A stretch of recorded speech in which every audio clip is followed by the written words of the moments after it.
अगले साल होने वाले चुनाव को लेकर हर पार्टी व हर पार्टी का हर नेता जी जान से जुटा हुआ है।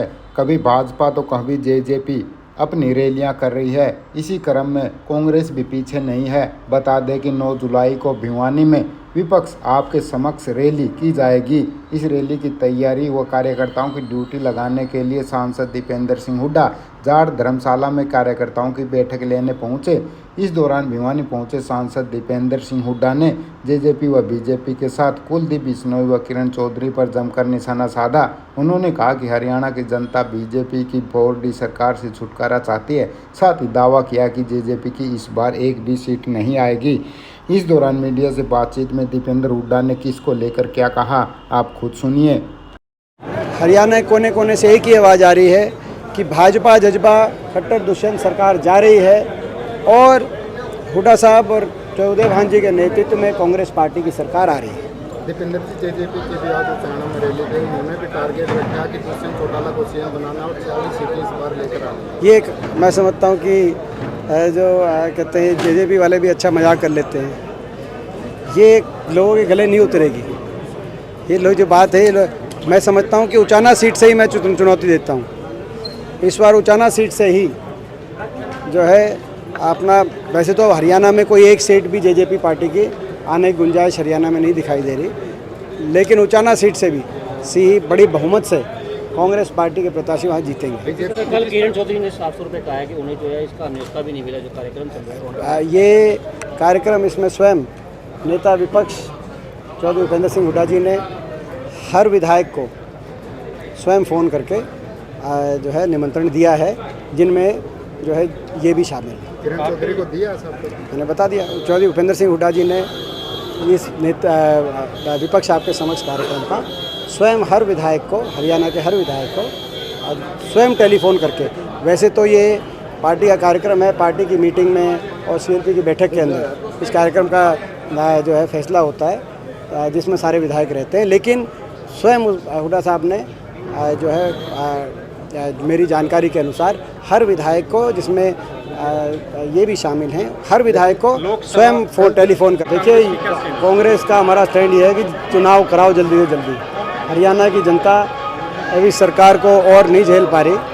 हरियाणा की जनता ये चाहती है कि ये चुनाव जल्दी जल्दी हों और इस सरकार से छुटकारा मिले, और कांग्रेस भी हरियाणा की जनता की भावना के अनुसार जो है, मगर क्या होगा वो समय के गर्भ में। हरियाणा में जो आज एनसीपी के साथ हुआ है, जो पूरा विपक्ष जो है तो सरकार में शामिल हो गया, उप मुख्यमंत्री मंत्री पद की शपथ लिया। हाँ जी, अजीत पवार ने आज मुख्यमंत्री पद की शपथ ली है सर। वहाँ एनसीपी खत्म कर दी, शिवसेना खत्म कर दी, तो कांग्रेस भी कहीं ना कहीं कहाँ अपने आप को देख। देखिए, जहाँ तक मुझे आपने अभी मेरे को जानकारी आपने दी है, तो मैं तो यही कह सकता हूँ कि जहाँ तक भाजपा की बात है, ये भाजपा की का प्रयास रहा ही है।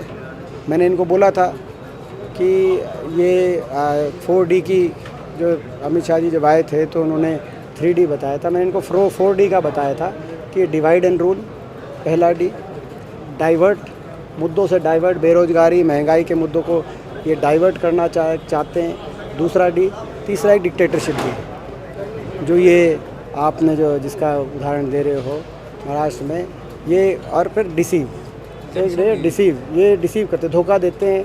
15 लाख का वादा करते हैं, कुछ भूल जाते हैं। आमदनी दुगने का वादा करते हैं, धोखा दे जाते हैं।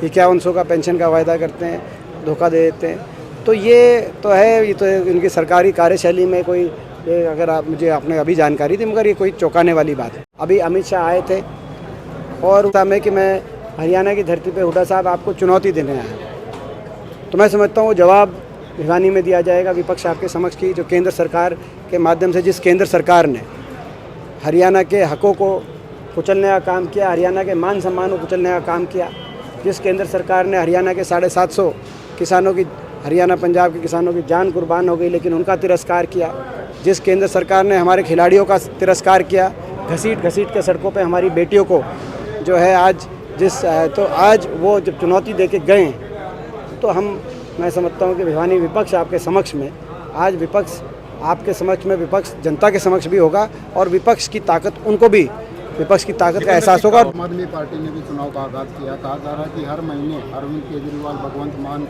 हरियाणा में आएंगे और बदलाव लाएंगे। हरियाणा में कोई आम आदमी पार्टी का, देखिए जो आम आदमी पार्टी का तो आदमपुर में चुनाव में आपने देख ही लिया, उन्होंने तो वो तो वहीं पे रहे। केजरीवाल जी भी 5 दिन रहे, भगवंत मान जी भी 1 हफ्ता रहे, और लोगों ने, हरियाणा के लोगों ने अब आदमपुर के चुनाव में जो है अपना, मैं समझता हूँ कि स्पष्ट किया। उसको आप क्या कहेंगे, क्या फील करेंगे? देखिए मैं तो ये तो आदमपुर के आपने बात करते ही आपको शायद याद आया, तो आदमपुर में ये सही बात है, कुछ एक नेता ऐसे हो सकते हैं जिनकी करोड़ों की संपत्ति विदेशों में पकड़ी जाए और फिर वो उनके जब मुकदमे बने तो रातों रात वो भाजपा में पहुंच के जो है उन्होंने ऐसे, भाई उन्होंने बीजेपी के लिए पहले राज्यसभा में वोट डाली, फिर बीजेपी ज्वाइन करके और फिर उपचुनाव आदमपुर की जनता पे आया। तो इनके बारे में तो हम यही कहेंगे कि बीजेपी का एक नारा था कि विदेशों से काला धन लाएंगे, सबके बाटे में 15 लाख आएंगे।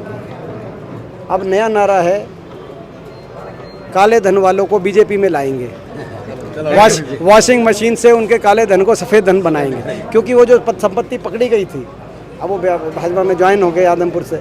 अब उसके वो जो सारे मुकदमे बने थे, जो बीजेपी के मंत्री कहते थे हर रोज़, बीजेपी की जांच एजेंसियाँ कहती थी कि इतना काला धन पकड़ा गया विदेशों में, इनकी इतनी संपत्ति पकड़ी गई, तो उनको बताना चाहिए कि वो क्या काला धन सफ़ेद हो गया या क्या मामला है। ये सारे देश में कहानी चल रही है, कोई यहाँ तो गया नहीं। ये ज्ञापन सौंपेंगे